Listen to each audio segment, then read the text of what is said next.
¿Qué tal? ¿Cómo va? Seguimos con las clases de Python. Hoy vemos el último de los métodos de clustering que vemos en la práctica, en la materia. Clustering jerárquico. Digamos, ya vimos k-means, k-medias, después vimos dbScan y ahora vemos este clustering jerárquico. Este es un clustering especial, digamos, para datos que cumplen algunas propiedades especiales. Típicamente la aplicación más común de clustering jerárquico es este tipo de clustering, que es lo que esto se llama árbol filogenético, que es estudiar en este caso, por ejemplo, la evolución de las especies a partir de la información genética. Entonces uno puede saber, depende de las especies, el ADN de cada una, a qué distancia está de otras especies según qué tan parecido es el ADN, y a partir de ahí ir reconstruyendo cómo se fueron dividiendo las distintas especies animales, ¿sí? Entonces, por ejemplo, acá la última especie, si uno mira este árbol, parece ser rata y ratón, fueron los últimos en dividirse, y después uno puede ir siguiendo y mirando cómo se fueron agrupando. Si uno lo mira así, parece cómo se fueron agrupando, ¿no? Pero obviamente uno empieza de acá, las especies se van dividiendo en subespecies, pero podemos mirar al revés, estos se juntaron, después se juntó con el conejo, bueno, acá el mono con el chimpancé con el ser humano, se juntaron. Y acá esto está el eje, digamos, si uno mira como una especie de eje X, esto parece lo último, no es el eje temporal porque uno en general no sabe ese eje temporal, sino que es lo que vamos a hacer, que ya vieron también en la teórica, en la práctica, que es por la distancia. Estos son los dos más cercanos, los que tienen información genética más cercana de todas las especies que están acá dibujadas, ¿sí? Entonces, eso también da una idea igual de la evolución histórica, de en qué momento se dio. Si tienen genes muy parecidos, ADN muy parecido, entonces la evolución fue bastante reciente la división de especies, ¿sí? Si tienen ADN muy distinto, bueno, eso significa que la división fue hace mucho tiempo, ¿sí? Entonces, este es lo que uno se imagina cuando hace árbol jerárquico, clustering jerárquico, es casi como sinónimo al final de clustering jerárquico o árbol filogenético, porque es la aplicación principal que uno usa para clustering jerárquico. Y este tipo de datos es que los datos se fueron agrupando o en este caso subdividiendo, ¿sí? No es como los que estuvimos viendo que son nubes, que datos que se agrupan en nubes, sino que uno se imagina este tipo de información, que datos que se van agregando, de a poco se van juntando, o al revés, que los datos, las especies se van dividiendo, ¿sí? Entonces uno lo que quiere es ir reconstruyendo cómo se fueron juntando las especies y después uno puede obtener clustering como estamos haciendo hasta ahora, separar toda la población en tres clustering, en cuatro clusters, lo que sea, simplemente cortando por alguna línea vertical en este caso. Por ejemplo, si cortamos por acá, bueno, en algún lado por acá, separaríamos los mamíferos de las aves, los peces, bueno, otras especies, ¿sí? Entonces acá depende de cuántos clustering uno quiere hacer, tiene que ver dónde va a cortar, en este caso por una línea vertical, ¿sí? Entonces eso es lo que vamos a hacer. Como les decía, es un método general de clustering que sirve también para cualquier otra aplicación, pero cada método de clustering tiene sus distintas suposiciones, entonces hay que ver cuál es la que se aplica más cuando uno tiene que resolver un problema, estudiar algún problema, cuál es el método que se aplica más al problema, ¿sí? Acá otra aplicación, esto, alguna cosa que una vez estamos estudiando con un grupo de gente de otros lados, este es lo mismo, clustering para gripe aviar, en este caso era información sobre la gripe aviar. Entonces acá también tiene la información genética de los distintos tipos de gripe aviar, o sea, cómo fue evolucionando. Y estos son todos datos de el sur de China, o Hong Kong, o Guangdong, todo el sur de China. Entonces también uno ahí quiere, a partir de la cadena de perdón, de cadena de bases o el ADN de cada virus, poder separar por regiones, ¿sí? Si uno simplemente tiene toda la información de los genes de cada virus, entonces uno puede hacer un clustering y lo que espera es que los distintos clústeres correspondan a distintas regiones del mundo, o en este caso de China, pero en general a uno le interesa más poder clasificar en todo el mundo. Entonces, ahí uno cuando detecta un virus, cuando detecta el virus en Argentina, podría estudiar, digamos, el código genético del virus y saber de dónde vino, si vino de Estados Unidos, o de Europa o de Asia, porque estos virus van evolucionando muy rápido, se van mutando muy rápido. Entonces esto es básicamente lo que vamos a estudiar ahora de clustering jerárquico. La dificultad en esto, en este tipo de aplicaciones de árboles filogenéticos, es que la distancia es la distancia entre genes y esa es bastante difícil de calcular, ¿sí? Hay distintas posibilidades de cómo calcularlo, pero no nos vamos a meter en eso. Esa es la complicación en estos casos, además de elegir el buen método de clustering, cómo calcular una buena distancia entre genes, ¿sí? Nosotros siempre estamos haciendo distancia euclidia con puntos que tienen coordenadas, entonces eso es muy simple. La distancia euclidia entre los puntos, bueno, es algo que ya manejamos bien. Pero la distancia entre los genes es más complicada. Típicamente uno diría, bueno, la distancia es por la cantidad de mutaciones, ¿sí? Por cuántas letras o cuántas bases del ADN coinciden entre dos distintos ADN. Pero entonces uno podría medir así simplemente, bueno, cuántas mutaciones hubo, mientras menos mutaciones hubo es que están más cercanas, ¿sí? Pero también contar mutaciones es difícil porque las mutaciones no son solamente que una base cambia a otra base, sino que a veces hay inserciones, o sea, se agregan nuevas bases entre medio o a veces supresiones, se elimina un pedazo de ADN, se elimina, entonces ahí uno tiene que hacer una alineación. Eso todo no tiene nada que ver con la materia esta, pero bueno, les cuento un poco las complicaciones. Calcular distancia entre genes, uno tiene que hacer alineación de genes, poder considerar los saltos que puede haber, las supresiones, y entonces, bueno, todo eso es mucho más complicado que lo que manejamos esta materia, pero esa sería una aplicación muy común de árboles jerárquicos, ¿sí? Para tener en cuenta de por qué es importante sobre todo verlo acá en esta materia de biología. Es muy común hacer este tipo de árboles, no solo para evolución de las especies, sino justamente para estudiar virus o para estudiar distintos genes, todo lo que sea, por ejemplo, qué genes afectan al cáncer y todo este tipo de cosas. También uno puede separar en clúster distintos tipos de comportamientos, ¿sí? Bueno, pero entonces vamos a dar a un ejemplo súper concreto con unos datos, dos variables, datos muy simples. Y entonces acá para el clustering jerárquico no vamos a usar, hay un paquete en ese calendar que es el que estuvimos usando, está también clustering jerárquico, pero ahora vamos a usar los comandos de SciPy, ¿sí? No el paquete de scikit-learn, sino el paquete SciPy, porque tiene bien hecha acá la parte de hacer los dendrogramas, los dibujitos del árbol, ¿sí? Cómo dibujar el árbol, ¿sí? Entonces vamos a usar tres comandos, linkage del paquete, todos son del mismo paquete de SciPy, clustering jerárquico, ahora vemos exactamente cómo se llama, pero es todo el mismo paquete. Linkage es para generar el clustering, dendrograma para dibujarlo, y después fcluster si queremos obtener los clusterings, ¿sí? O sea, una cosa es obtener todo el árbol, que no nos dice exactamente cuáles son los clusters, sino que depende de donde cortemos, quedan definidos distintos clusters. Y después, una vez que uno tiene ese árbol, uno podría decir a dónde voy a cortar mi árbol para eh, determinar cuántos clusters va a haber, ¿sí? Bueno, vamos empezando. Entonces, estos son los datos. Acá simplemente ahora los graficamos. Hay 10 datos acá, 10 puntos. Entonces los graficamos. Todo esto graficamos. Y esta etiqueta le ponemos, lo numeramos del 0 al 9. Con esto np-arrange generamos un vector del número del 0 al 9. Este es el tamaño de la figura. Ahora vamos a ver si queda bien. Y acá simplemente lo graficamos. Esto ya lo hicimos otras veces, así que no, lo pueden ver, digamos, ahora lo voy a subir, pero... acá lo único nuevo es porque lo copié de un lado que estaba así. Dónde va ubicado la etiqueta que le ponemos a cada punto. Acá está ubicada un poquito a la izquierda, ¿sí? Esto es mejor sobre todo si tenemos que poner números negativos. La otra vez cuando habíamos hecho que a DivScan con cuando el ruido está marcado con -1, el menos a veces se confundía con el puntito.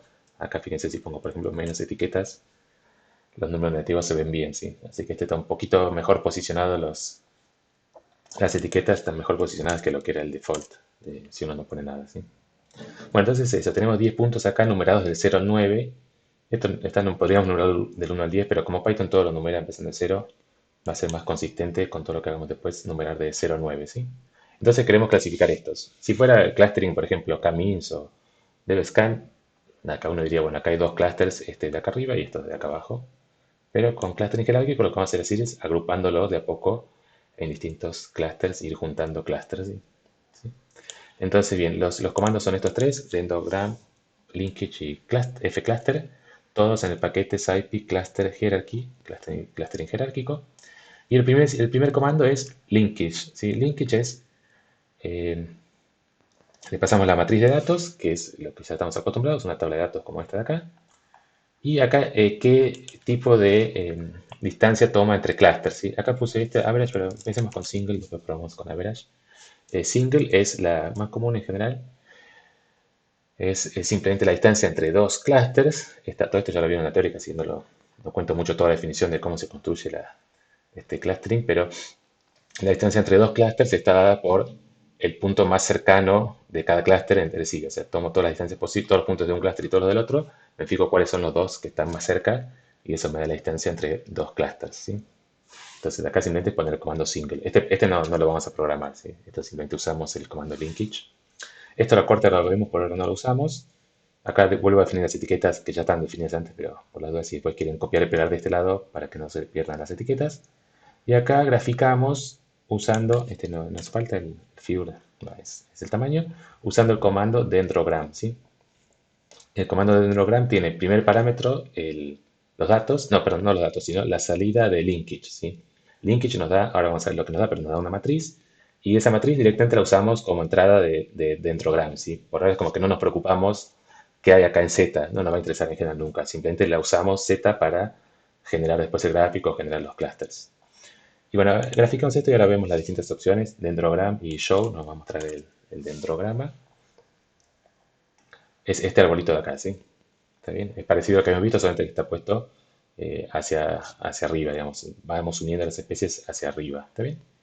Entonces, ¿esto cómo se lee? Bueno, hay que ir mirando por la altura la altura en qué momento se dan las uniones. Entonces, si uno mira empezando de abajo, la primera unión se dio entre los puntos 1 y 2. Estos se unieron en un clúster. Después se unió con el punto 3. Después se unió con el punto 4. En algún momento entre medio, el 6 se unió con el 7. Después el 6 y 7 se unieron con el 9. Bueno, este es el árbol que ya vieron en la teórica, en la práctica. Y acá, digamos, esto automáticamente, Dendrogram sugiere una especie de cantidad óptima de clúster, que es los colores que están acá, ¿sí? Acá todo esto verde es un clúster y todo esto rojo es el otro clúster. O sea que esto está sugiriendo tomar dos clústeres, ¿sí? Pero eso es un criterio que no sabemos muy bien cómo lo hace, sí. ¿Cómo está hecho ese criterio? Acá hay un valor que es color threshold. Acá le podemos indicar eh, dónde queremos cortar. O sea, las clústeres se determinan por trazar una línea horizontal. Ahora la vamos a trazar. Y donde corta eso, donde corta todo eso, es como que eso van a ser los clústeres, ¿sí? Ahora a ver si lo entendemos bien cuando lo grafiquemos esta línea. Graficamos esta línea con este comando plot hline, que quiere decir línea horizontal o eje X horizontal o algo así. El estilo simplemente línea punteada y la altura, el I es la línea punteada. La altura es esto que es el valor default, o sea, si no ponemos nada, si ponemos color threshold default, es decir, donde corta automáticamente, es lo mismo que poner una línea a esta altura, 0,7 por más de Z2. Ahora vemos también que Z2 son las distancias, ahora no importa, por ahora simplemente ponemos esto para graficar la línea que está tomando, esto lo llamé Z, ¿no? Sí, en la teórica esto está llamado a group, si miran las slides o el video de la teórica, esto se llama a group, acá lo llamamos Z. Entonces ahora agregamos esa línea y entonces Python está tomando por default esta línea, es como que tomó esta línea por acá, cortó acá, entonces le quedan dos clústeres, ¿sí? Este clúster de acá, que corresponde a todos los puntos estos 0, 1, 2, 3, 4, y este clúster que corresponde a los puntos 5, 6, 7, 8, 9. ¿Sí? Podemos bajar un poco la línea, por ejemplo, si la dejamos arriba de 20, 22, va a seguir siendo dos clústeres, ¿no? Si cortamos por acá, que no sé qué sería, por ejemplo, 18, 19, vamos a ver qué es lo que nos queda. ¿Cuántos clústeres quedan? Está determinado por cuántas líneas verticales corta la línea horizontal que tracemos, ¿sí? Entonces, bajemos un poquito el corte, entonces lo ponemos por ejemplo, en 18. Es decir, esto simplemente es mirando los ejes ahí, es la altura en la que queremos hacer el corte. Lo vamos a hacer en la altura 18. Y acá entonces, en vez de poner color threshold default, ponemos color threshold corte, ¿sí?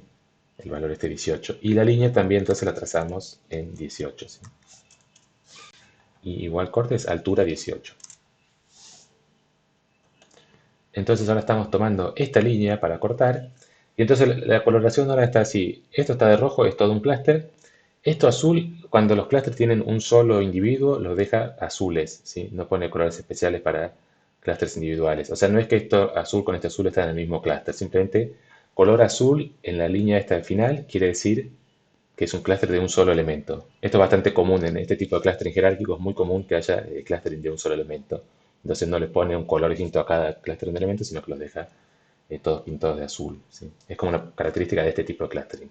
En general, por eso cuando uno tiene nubes y no quiere agrupar todo en distintas nubes, este clustering puede ser un poco malo porque le va a dejar siempre clúster de un solo elemento. Pero entonces acá tenemos estos cuatro clústeres, el rojo, el azul, el verde y este otro azul, ¿sí? Acá siempre se van agrupando de a uno. Podemos probar qué pasa si cambiamos esto por average. Average lo que hace es la distancia entre dos clústeres es el promedio de todas las distancias entre los puntos, ¿sí? Si, por ejemplo, la distancia entre este clúster y este de acá, antes, si ponemos single, era el más cercano, la distancia del 4 al 8 seguramente, ¿sí? Pero si ponemos average, toma todas las distancias, del 4 al 8, del 4 al 7, del 4 al 6, del 3 al 8, del 3 al 7, todas las distancias, y ya toma el promedio, ¿sí? Pero a ver cómo cambia, para ver si cambia un poco cómo está hecho el clustering. Y ven ahí cambia un poco cómo se van agrupando. Acá primero se agrupa 1, 2, después 6, 7. Pero por ejemplo acá 5, 8 se agrega más tarde. O sea, primero se agrupa 5 con 8 y después más tarde se agrega. Y acá también baja.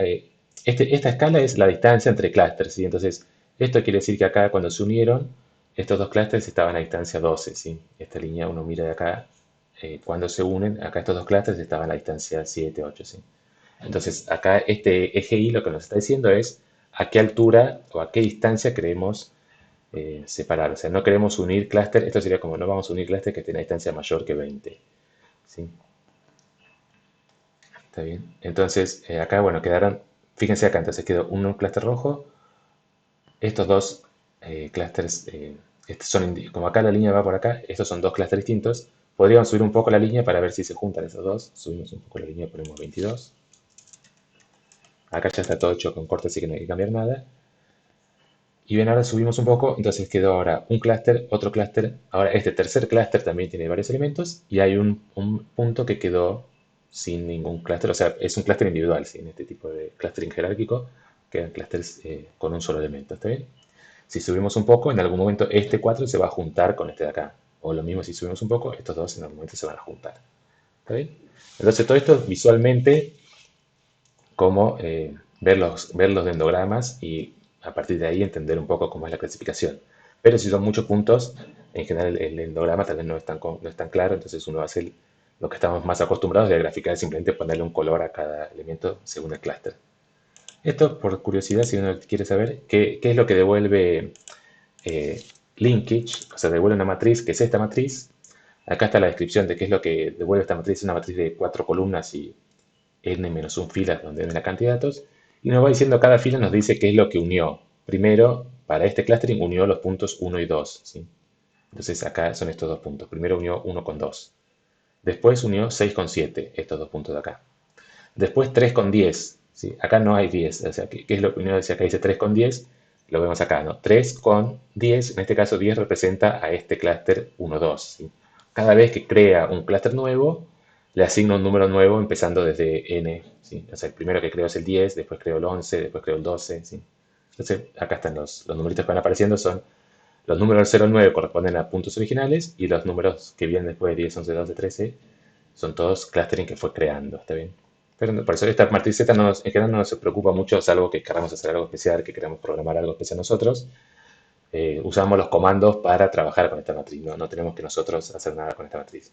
Y esta columna es la altura, esta columna es, perdón, la distancia entre clústeres, ¿sí? O sea, el 1 y 2, la distancia original, era 5,8, ¿está bien? Y esta última columna es cuántos clústeres hay, cuántos elementos hay en ese clúster. Cuando unimos el 1 con 2 hay 2 elementos en ese clúster, 6 y 7 tiene 2. Cuando unimos 3 con el clúster que era el 1, 2, ahí pasa a tener 3 elementos, ¿sí? Es como acá se puede ver cómo se fue haciendo el clustering y a partir de esto, esta es la información que usa Dendrogram para generar el dendrograma, pero como les digo, nosotros usamos directamente el comando de dendrograma, así que no nos preocupa mucho. ¿Está bien? Entonces esta es la base de clustering jerárquico. Tomamos la matriz de datos, usamos linkage para generar la matriz ZZ y después la graficamos usando Z. Acá hay algunas opciones que pueden mirar. Labels es para simplemente las etiquetas que ponemos acá abajo. Orientación es como queremos, de dónde hasta dónde se va generando. Acá creo que podemos poner, a ver si left funciona, sí. Left, right, top o bottom. Entonces acá nos cambia esto. A veces si son palabras es más cómodo, como habíamos visto recién en este, por ejemplo. En general es más cómodo cuando las especies, cuando las hojas del árbol o los nodos del grafo que tenemos son palabras, como en este caso animales, es más cómodo para leer ponerlo así, ¿sí? O sea que esta es una representación bastante común también de los árboles filogenéticos. Pero es preferencia de cada uno acá, como lo prefiere hacer. ¿Y qué otras opciones? Esto ya vimos. el corte donde lo ponemos. Acá quedó mal ahora ese problema. Si lo cambiamos, quedó mal este corte. Habría que también. Lo dejo como estaba para que se vea bien. Pero si lo cambiamos así, también tenemos que poner una línea vertical, no horizontal, ¿no? Acá está bien. Y este último, supuestamente, es que muestre cuántas hojas hay en cada, en cada nodo, pero no muestra nada, no sé. Yo lo había probado, o sea, este pues lo pueden ignorar. Lo borro acá porque la verdad no sé qué hace. Supuestamente por el nombre Show Leaf Counts, que es como que tendría que mostrar cuántas, cuántas hojas, cuántos individuos hay en cada clúster, pero no sé, no muestra nada. Así que lo saqué ahí. ¿Está bien? O sea, hay que buscar ahí en el help para ver qué es lo que hace exactamente. Bueno, eso entonces con respecto a lo principal de cómo generar este dendrograma, que es lo que más nos interesa, ¿sí? Ahora, si uno quisiera seguir un poco y clasificar, por ejemplo, quiero saber cuáles son los clústeres, bueno, acá generé 4 clústeres, este de 3 elementos, este de 2, este de 4 y acá este solo. Bueno, poder pintarlos en el gráfico original, por ejemplo, como pinto acá cada punto según su clúster, ¿sí? Entonces tengo que generar un vector de etiquetas que nos diga cada elemento en qué clúster está, ¿sí?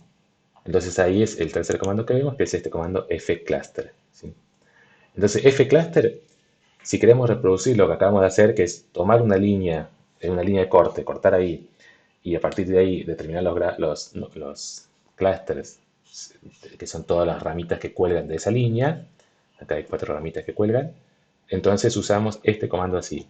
Fcluster Z, corte es el nivel de corte, es el mismo que antes, y criterio, distancia, ¿sí?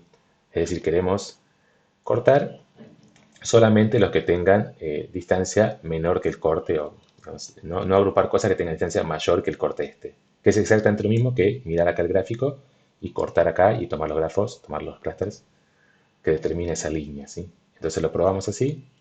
El cluster es esto. Lo imprimo acá, print cluster para que se vea. O sea, ¿qué es lo que nos devuelve esto?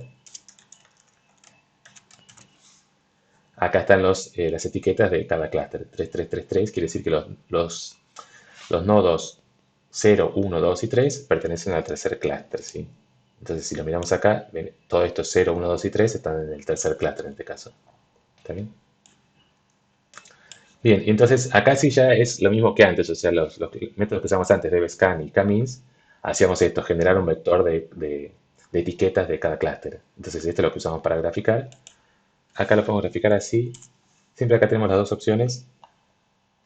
En ponerle nombres a las etiquetas según el clúster en el que están. Así podemos ver más fácil qué clúster es 333, 4, 1, 1, 1, 2, 2. O podrían ser dejado, si como prefieren acá a veces es más cómodo, depende de cómo lo quieran hacer, dejar acá etiquetas. Simplemente usar los clústeres para colorear, pero dejar los números originales para saber bien. El clúster este de acá tiene los datos 0, 1, 2 y 3. Acá el dato 4 tiene un clúster solo. Pero a veces con los colores acá se mezcla un poco. Acá el 5 y el 8 y estos 3 están en otro clúster. No se ve bien que son dos clústeres distintos. El color se puede confundir un poco, ¿sí? Entonces depende qué es lo que están tratando de analizar. Pueden usar cualquiera de los dos. Ponerle etiquetas según el clúster o ponerle color según los clústeres, ¿sí? Bueno, eso entonces si queremos fijar una línea de corte. Ahora supongamos que yo quiero hacer exactamente 2 clústeres. ¿Cómo hago para hacer 2 clústeres? Bueno, podría mirar acá a ver qué altura tengo que poner para que queden 2 clústeres, ¿sí? Pero si yo quiero ahora 6 clústeres, bueno, ya se complica a ver dónde tengo que trazar la línea acá para que queden justo 6 clústeres, ¿no? Entonces lo que hacemos es usar el comando, en vez de criterio, antes era criterio distance, acá era criterio distance, y acá ahora usamos criterio max class, quiere decir máxima cantidad de clusters, ¿sí? Entonces max class 3 quiere decir máxima cantidad de clusters 3. Entonces, por ejemplo, eso si queremos hacer 3 clusters, ¿no? Entonces ahora agrupó, antes teníamos 4, ahora agrupó algunas cosas para hacer solo 3 clusters, ¿sí? Y ahora podemos graficar esto. Y bueno, entonces ahora juntó, ¿qué es lo que juntó? A estos dos de acá los juntó en uno solo, ¿sí? Pero entonces acá ven, le pedimos 3 clusters y quedaron exactamente 3 clusters, ¿sí? Si queremos hacer, por ejemplo, 6 clusters, 6 clusters, y bueno, entonces acá separó. En general siempre el resultado es, mientras más clusters agrego, es como que voy separando los clusters. Nunca se va a juntar de otra forma por el tipo de clustering jerárquico. en verdad, como uno va agrupando, podemos pensar al revés. Si ponemos 6 clústeres, todos están separados, y después si voy reduciendo la cantidad de clústeres, en algún momento esto se va a juntar con esto se va a juntar con esto de acá, ¿sí? ¿Está bien? Bueno, entonces todo eso es toda la teoría que necesitamos. Linkage para generar los datos de cómo es el clustering jerárquico, Dendrogram para poder graficarlo y verlo, visualizarlo, y después, o sea, ese dendrogram es especial para este tipo de clustering que es jerárquico, porque vamos uniendo clases, ¿sí? Para los otros tipos de clustering no tiene sentido porque no se van haciendo así los clusters, ¿sí? Y esto sí sería lo mismo que en cualquiera, es una vez que ya tenemos el generar la matriz linkage, usar esto para que nos diga exactamente cuáles son los clusters, ¿sí? Esto si queremos comparar con otro tipo de clustering vamos a usar esto. Entonces, veamos rápido de estos ejemplos. Este es lo mismo que ya habíamos usado antes, make blobs. Por ejemplo, veamos este ejemplo. Ahora la usamos. Si queremos clasificar esto con clustering jerárquico, ¿está bien? Este es el tipo de datos que uno no aplicaría directamente clustering jerárquico, por lo que vimos otros métodos de Bscan o K-means parecen más razonables para este tipo, pero también funciona. Así que en este caso tendría que funcionar. Podemos ver si aparece algún problema, qué problema puede llegar a aparecer. Hacemos lo mismo, linkage single. Acá no ponemos ningún corte nosotros en principio. Lo ponemos todo default y graficamos.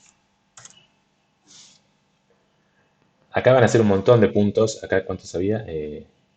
100 puntos. Así que el gráfico este, el dendrograma, bueno, ya tarda más y además va a ser más complicado de mirar, porque son 100 puntos, pero igual se puede ver bastante. Con los colores que pone se puede ver bastante. Entonces, si miramos acá, nos queda un clúster, dos clústeres, y acá todo esto está del mismo color. Quiere decir que automáticamente, por el criterio que tiene de corte, sugiere separar en tres clústeres, ¿sí? El rojo, el verde y este turquesa. ¿Está bien? Entonces podemos graficar a ver qué son esos clústeres que nos hizo. Lo dejo acá con tres. Ah, perdón. Eh, Voy a copiar. Para usar este mismo que es el default, vamos a hacer eh, copiar la instrucción. No, no max class, sino este de acá, ¿no? Bueno, para no complicar tanto, usemos directamente. Acá vemos que nos está sugiriendo tres clústeres. Bueno, probemos directamente qué pasa si hacemos tres clústeres, ¿sí? Podríamos usar el mismo corte de ahí, pero directamente si hacemos tres clústeres para ver cuáles son esos clústeres. Entonces fíjense, este es este clúster, sí, está bien. Entonces fíjense, esto está con este y acá sugiere que estos dos por default lo ponen en un mismo clúster, ¿sí? Pero nosotros si vemos que acá se ve claramente que son dos clústeres distintos, podemos agregar un clúster nuevo, separar en 4 clústeres y ver qué pasa. Nos da esto de acá, ¿sí? Acá quedaron bien separados, ¿sí? 3, 3, 4, 1. Y fíjense que acá es como acá también lo podíamos ver. En este gráfico también podíamos ver claramente que acá había dos clústeres y que en algún momento los unió, ¿sí? Para generar tres clústeres. Estos dos clústeres están unidos, ¿sí? Entonces, más o menos de acá, aunque uno no sabemos bien acá, no se puede leer nada de lo que dice acá las etiquetas, parece que está en chino, eh, esto podemos identificar que acá hay 4 clústeres bien separados, entonces que tiene sentido acá también tomar 4 clústeres, ¿sí? Mirando este gráfico. ¿Está bien? Entonces eso sería aplicarlo a los ejemplos que estuvimos viendo en la práctica con los otros tipos de clustering. Y ahora lo último que vemos es esto, qué problemas puede aparecer con este método de clustering cuando lo usamos para este tipo de datos que están como en nubes. Acá fíjense que la diferencia con el anterior es que acá las nubes están mucho más separadas y acá están un poco más juntas, están más dispersas. Cambié solamente esto que es el STD, como el desvío estándar dentro de los clústeres, más grande. Eso quiere decir que están más desperdigados alrededor del centro, más lejos del centro en general, ¿sí? Entonces el efecto acá es que estas dos nubes medio que se juntan, ¿sí? Entonces probamos ahora a hacer lo mismo que antes, todo en default, todo igual que antes, a ver cómo nos queda el dendrograma.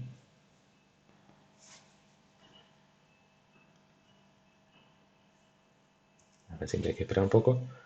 Entonces, ¿qué es lo que puede pasar? Ahora lo vemos. Se ve bastante bien, sí, más o menos rápidamente se ve bastante bien. Acá hay un clúster bien definido, el turquesa este. Acá hay otro clúster bien definido, el verde. Acá, bueno, juntó los dos rojos los juntó. Este parece lo mismo que antes. Pero ahora el problema que tenemos es que no está tan claro eh, los dos clústeres cuáles son. Acá cómo separar. Antes el gráfico, si lo repasamos este, está muy bien identificado los dos clústeres acá. Ven que hay dos ramas, si cortamos acá quedan bien separados. Todo esto queda separado de todo esto de acá. Pero ahora si queremos separar en cuatro clústeres, ¿dónde hacemos la línea acá? Si hacemos la línea acá arriba para que queden eh, 4, fíjense acá, ya ni siquiera puedo hacer una línea que queden 4. Si trazo por acá arriba en 0,85 algo así, acá esto le separan 2, pero uno de los clústeres es una línea sola, ¿sí? ¿Sí? Hagámoslo con ese corte. Este corte sería poner el corte más o menos en 0,9, ¿sí? Corte 0,9. Entonces ahora en vez de hacer los colores por default, hacemos los colores con el corte en 0,9 y graficamos también esa línea. En vez de graficar la línea default, graficamos la línea con el corte en 0,9, ¿sí? Entonces este es el problema que tiene este método de clustering. En general tiende a dejar puntos sueltos y eso nos dificulta cómo hacer cuatro clusterings, ¿sí? Si cortamos ahí, perdón, acá siguen quedando 3 porque lo puse muy arriba, tengo que poner un poquito más abajo, 0,85 tal vez. El problema que tenemos es entonces si ahora queremos 4 clústeres, en este caso 5 clústeres, un clúster va a ser un punto suelto, entonces no logramos separar los clústeres que queríamos, ¿sí? Esta es la complicación de pensarlo así. Fíjense, entonces con 5 clústeres queda este verde, este rojo, este turquesa, pero los otros dos clústeres son estos dos azules, o sea, individuos sueltos, ¿sí? Entonces, para poder separar todo esto tenemos que bajar mucho más la línea y eso nos va a agregar muchos puntos sueltos, ¿sí? Fíjense entonces, tratamos de hacer eso. ¿Cuántos puntos necesitamos para... perdón, esto... sí, esto es... Sí, sí, sí. Hagamos el gráfico de cómo quedan nuestras nubes con tres clústeres. Estos son los clústeres que calculamos recién. O sea, con este dendrograma, con la línea como estaba antes, había tres clústeres. Lo vuelvo a poner como estaba antes para que se vea. Eh,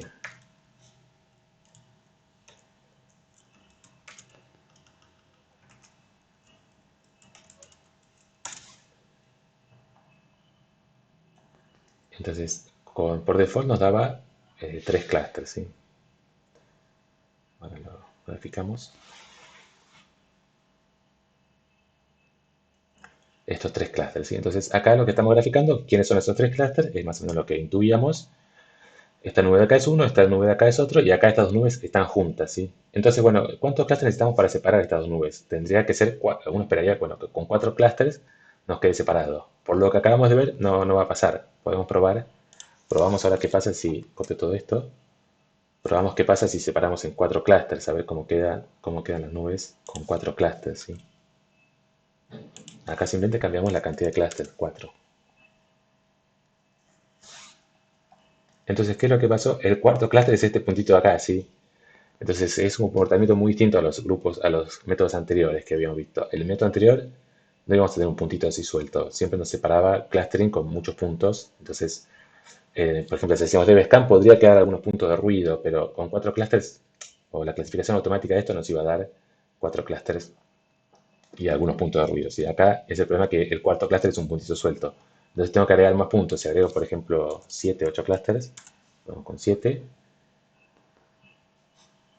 sigue quedando separado, ¿sí? Va agregando puntitos sueltos. Es como que la distancia entre estos dos clústeres está dada por la distancia esta, ¿sí? De acá a acá. ¿Está bien? Por lo que estamos tomando clasificación single, ¿no? Está puesto con single. Tenemos que repasar, perdón, repasemos acá cómo hemos hecho el clustering con método single, ¿sí? Entonces, esto quiere decir que la distancia entre dos clústeres está dada por la distancia más cercana entre dos puntos de cada clúster. Entonces, la distancia, para poder separar esto de esto, acá tenemos distancia, no sé lo que sería, 0,8. Pero esto está más cerca, entonces lo primero que hace es, eh, eh, ¿cómo es? Esto, ¿cómo es? Este está más cerca que esto. Entonces, no, al revés. Esto está más lejos acá, por ejemplo. Entonces, lo primero que va a hacer es separar estos en vez de juntar estos. Perdón, lo estoy diciendo al revés. ¿Cómo es lo que quiero decir? Eh, claro, esta distancia es más corta que esto de acá. Entonces, primero unió estas dos cosas como un solo clúster, ¿sí? Estos dos están unidos como un solo clúster porque la distancia acá es más corta que esto. Entonces, cuando va separando en clústeres, es como que esto lo separa primero que este de este, ¿sí? Entonces tengo que agregar muchos clústeres. Podemos agregar... O la otra forma sería mirar acá, mirar la línea acá quiero ver acá, por ejemplo, eh, en qué momento esto se separa. Ven que acá se junta, recién acá se está juntando, no sé si ven la flechita, espero que sí, se está juntando este clúster con lo que venía acá. Entonces tendría que poner un corte más o menos en 0,7, es una posibilidad poner un corte en 0,7. O la otra forma, probemos ya que estamos, lo ponemos así con el corte en 0,7.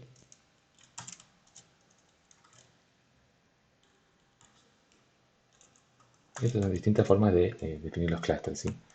Y acá entonces tenemos que poner distance, ¿sí?